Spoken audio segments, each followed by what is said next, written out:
चलो अब देखते हैं क्वेश्चन नंबर 7 फ्रॉम एक्सरसाइज 1.2। यहां पर हमें बताना है explain why 3 into 5 into 7 plus 7 is a composite number.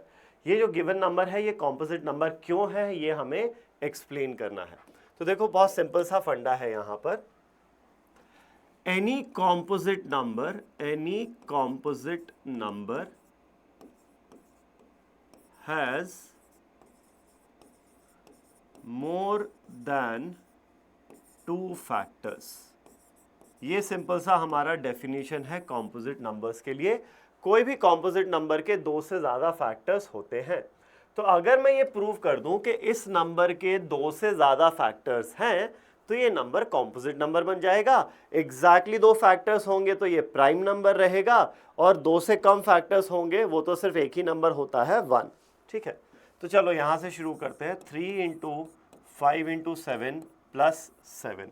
अब ये जो दोनों नंबर्स हैं इसमें देखो एक 7 का फैक्टर कॉमन दिख रहा है हमें, तो 7 का फैक्टर कॉमन दिख रहा है तो इसको कॉमन निकाल लेते हैं। अंदर बचेगा 3 इंटू 5 इंटू 1 प्लस ये हो जाएगा 1, तो ये हो जाएगा 7 times of 3 into 5 15 into 1 15 plus 1 16 हो जाएगा। तो ये नंबर इफेक्टिवली 7 इंटू 16 आ रहा है। ऑल्दो आप 16 को और ब्रेक कर सकते हो बट करने की जरूरत है नहीं। अब आप देखो इस नंबर के फैक्टर्स क्या क्या होंगे। ये नंबर किस किस से डिवाइड होगा? एक तो 1 से डिवाइड होगा, बिल्कुल होगा। एक 7 से डिवाइड होगा, बिल्कुल होगा। और एक 16 से भी डिवाइड होगा। और भी फैक्टर्स आएंगे इससे, अब उससे मतलब नहीं है।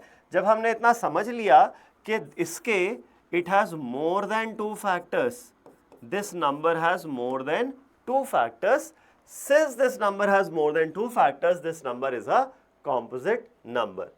तो given number has more than